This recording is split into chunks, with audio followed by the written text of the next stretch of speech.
किसी को जाना नहीं जाएगा तब तक उसको माना शास्त्र कहते हैं। क्या पीनो न होय परतीति,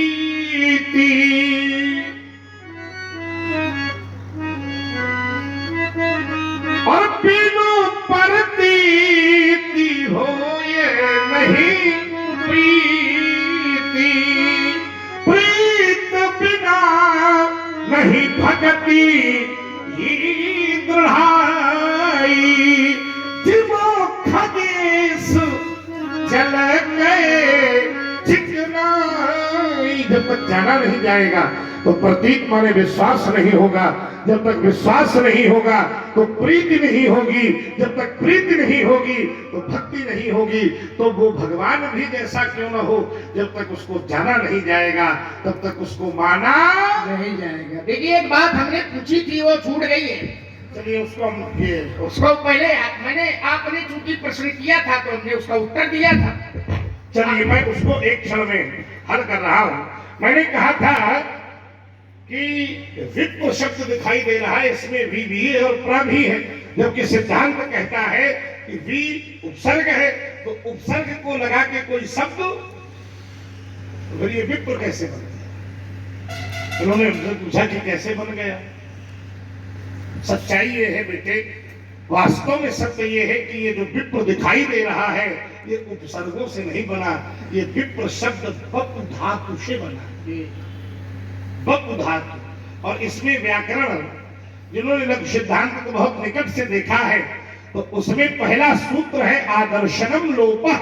इसमें ये सूत्र लगा जिससे इसकी उ की मात्रा गई, कई और सूत्र लगे, एक कम से कम एक पन्ना पूरा चलेगा, तब इस बप शब्द को विप्र शब्द में परिणत वैयाकरण के सूत्रों से किया जा सकता है।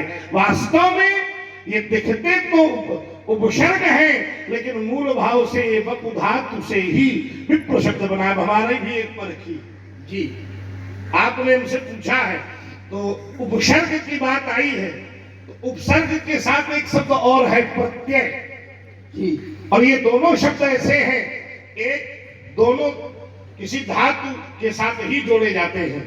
तो मैं ये जानना चाहता हूं कि उपसर्ग और प्रत्यय की परिभाषाएं क्या है। देखिए प्रतीक के पहले जो लगता है उसका नाम उपसर्ग है, और प्रतीक के पीछे जो लगता है उसका नाम प्रत्यय। इसको शास्त्रीय विधा से प्रमाणित करो। अब देखिए उपसर्ग का भाव ये है, आपने स्वीकार किया, बड़ी ईमानदारी से स्वीकार किया कि ये बी और प्रा जो विप्र शब्द है ये किन्हीं उपसर्गों को मिला करके नहीं बना है, ये इसमें बप धातु लगी हुई है। आपने कहा देखिए बी और प्रा ये है तो उपसर्ग, दिखाई देते उपसर्ग, और शब्द भी बना विप्र, लेकिन यहाँ पर बी और प्रा उपसर्गों के अर्थों में है ही नहीं, अर्थ दूसरा है, भाव दूसरा है।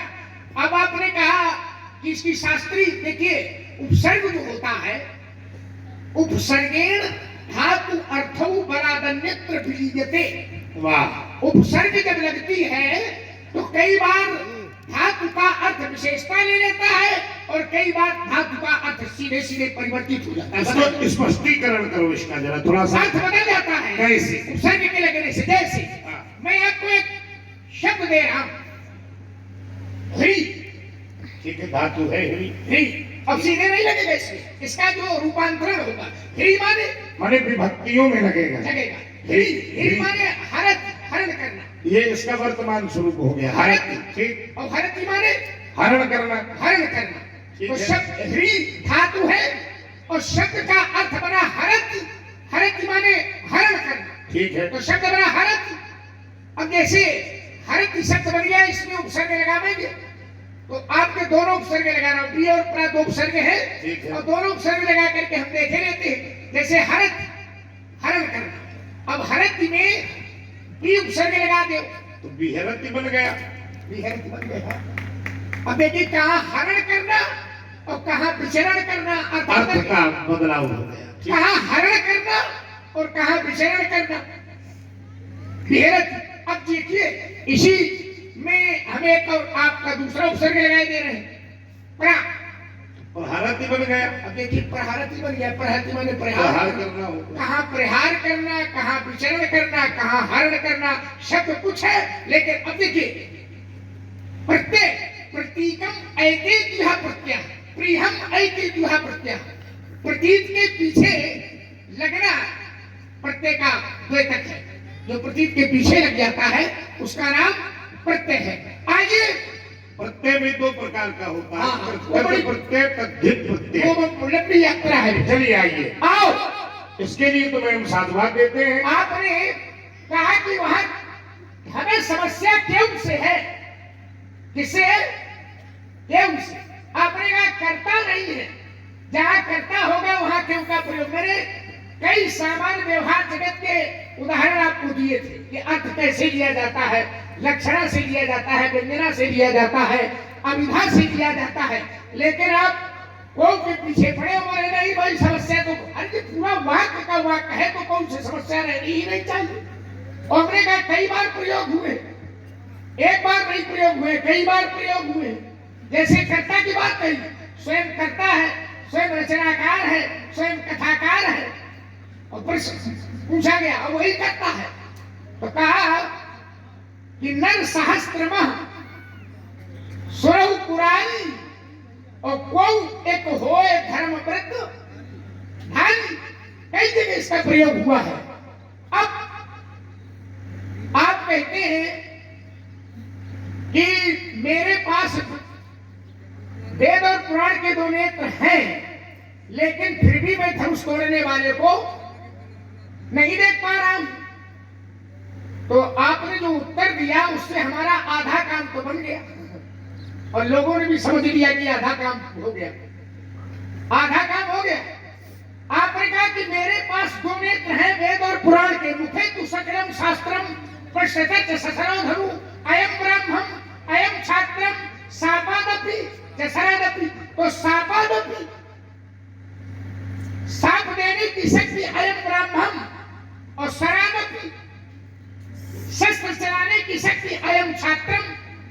तो आपके पास मुख में वेद है, शास्त्र भी है, सब कुछ है, तो वेद शास्त्र के नेत्र आपके पास है, और फिर भी धनुष तोड़ने वाले को नहीं देख पा रहे हो। तो आपने संभावना व्यक्त की कि ऐसा तो नहीं है कि वेद और शास्त्र के नेत्र भी जिसको न देख पाते हो धनुष तोड़ने वाला ऐसा हो। यही कहा है कि वेद और शास्त्र के नेत्र भी जिसको न देख पाते हो धनुष तोड़ने वाला ऐसा हो। तुम्हारा जिसको वेद और शास्त्र पुराण के नेत्र भी ठीक ठीक न देख पाते हो, वो जानते हो कौन है? वेद भी जिसको ठीक ठीक से न पहचान पाते हो, पुराण भी जिसको ठीक ठीक से जिसका वर्णन न कर पाते हो, वो कौन सी सत्ता है?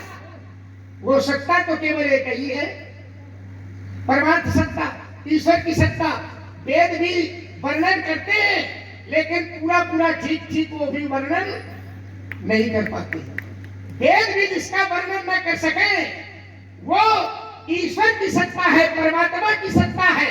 और वेद और पुराण के नेत्र आपके पास है और आपको वो दिखाई नहीं पड़ रहा है, तो इसका मतलब आपको समझ लेना चाहिए कि वो साधारण सत्ता नहीं है, वो ईश्वर की सत्ता है।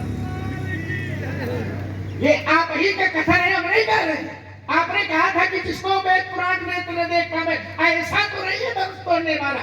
अभी आप कह रहे थे धनुष तोड़ने वाला शास्त्राभाव की तरह है, और हमने फंदा जैसे डाला तो आप कहने लगे कि धनुष तोड़ने वाला ऐसा तो नहीं है कि जिसको हमारे न देख पाते हो। तो इसमें आपकी गलती है, उस धनुष तोड़ने वाली की गलती थोड़ा है। आपने उसको ईश्वर सत्ता से जोड़ दिया, साथ हुआ। चलिए यात्रा, और आपने जो प्रसंग भी उठाया वो भी ईश्वरी सत्ता से है। आगे जहां आपने कहा कि जब तक हम उसको जानेंगे नहीं तब तक हम उसको मानेंगे, जब तक हम जानेंगे नहीं तब तक हम उसको मानेंगे नहीं। और आपने सुंदर रामचरितमानस का एक प्रसंग उठाया। अब बस अंतर इतना कि हम चोरी कर रहे हैं, सबको चोरी ही दिखाई दे रही। अब कर रहे हो तो हम बताओ क्या क्या चोरी? अब पूरी सभा जब कह दे कि नहीं पंडित जी चोरी कर ही रहे हो तो मान लेना। बताओ। चोर हम ऐसे नहीं पकड़ते हैं, पूरी समाज में खड़ा करते हैं कि देखो ये चोर है, ये चोरी की है, मगर बिल्कुल सब बरामद होएगा। चोरी आपने की है, आपने पढ़ा क्या था? पहचाने बिन ना होए परेती, अपन परतीत होए नहीं प्रीति, प्रीत बिना नहीं भगत दहाई, और जिम खगेश जल के चिकनाई। आपने शुरू किया जाने बिन न होए प्रतीति, जब तक मैं उसको जानूंगा नहीं तब तक मैं उसको, पहले जानना फिर विश्वास। ये आपने प्रसंग तो ठीक उठाया, पर पंडित जी जहां की अवधानी है इसके ऊपर एक चौपाई और लिखी, यहीं से रामायण शुरू। रामायण तो वर्णा नाम से शुरू है। अच्छा, ये प्रसंग कहां से शुरू है? नहीं से जाने बिन न होए प्रतीति से नहीं, इसके ऊपर एक चौपाई और लिखी। क्या है?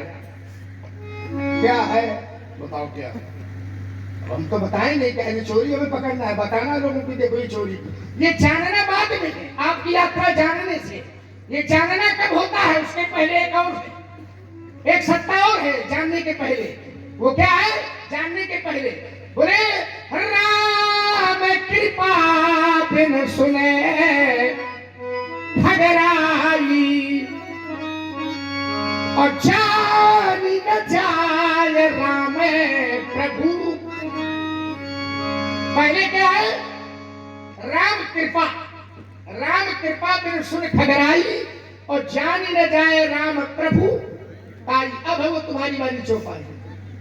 जाने बिन न होय प्रतीति, और बिन प्रतीत होय नहीं प्रीत, बिना नहीं भगति दहाई, जिम खगेश जल के चित। मगर तो पहले है राम की कृपा, फिर जानना, फिर विश्वास, फिर प्रीत, फिर भक्ति सुदृढ़। तो राम कृपा को किनारे धरे हो और जानकारी से यात्रा शुरू करे। तो बिना राम की कृपा के जानकारी संभव नहीं हो सकती है। पहले इस कृपा को स्वीकार करना पड़ेगा, फिर जानने की यात्रा शुरू करनी पड़ेगी। बहुत ही सुंदर संवाद आप सभी लोग सुन रहे हैं और प्रभावित हुए मेरे आदरणीय। प्रारंभ है। मैंने कहा था कि जब कहने वाला करता होगा तब क्यों का प्रयोग, और रामचरितमानस से मैं कुछ उदाहरण प्रस्तुत कर रहा हूं। समाने व्यास जी एक पात्र है जो अपने आप को दास के रूप में प्रस्तुत कर रहा है, लेकिन क्यों नहीं लगा रहा है। अपने आप को सेवक के रूप में प्रस्तुत कर रहा है, लेकिन क्यों, कैसे? शास्त्र कहता है पुरनाथ सकल संपदा तुम्हारी। लगा देता क्यों? मैं सेवक समेत सुत नारी। एक और उदाहरण दे रहा हूं, जहां करने वाला या कहने वाला स्वयं के भाव से दास प्रस्तुत कर रहा है, और जहां दास कहा गया वहां क्यों को फिर कोई स्थान। जही विधि होय नाथ हित मोरा, और करहु सुवेगी दास में। तो जब यहां क्यों नहीं है तो फिर नाथ संबोधन भंजन हारा और हुई है क्यों, हम कैसे स्वीकार? प्रश्न अभी भी स्तंभित रूप से खड़ा है। हाँ, बिल्कुल स्तंभ के रूप में स्तंभ कर रहा है मुझको बार बार। स्तंभित। आइए व्यास जी, इन्होंने कहा अब मूल जो हमारी यात्रा परंपरा की चल रही है उसमें एक तर्क आया, तो बोले जब तक जानकारी नहीं होगी, जब तक कृपा नहीं होगी, तो जिस पर भगवान की कृपा नहीं है वो जानकारी नहीं कर सकता। देखिए, भगवान की कृपा तो ठीक है, हमारे इससे कोई विरोध, भगवान की कृपा होगी तो क्या नहीं हो सकता। जा पर कृपा राम के और ता पर कृपा करे, तो उसको किसी चीज की कोई आवश्यकता, लेकिन जिन पर कृपा नहीं है वो क्या जानकारी नहीं कर सकता। तो उत्तर मिला हाँ करेगा। उसके लिए मार्ग शास्त्र ने दिया। क्या, कैसा मार्ग दिया? बोले सो जानव सत्संग प्रभाव। उसको जानने के लिए जीव को सत्संग मिला है।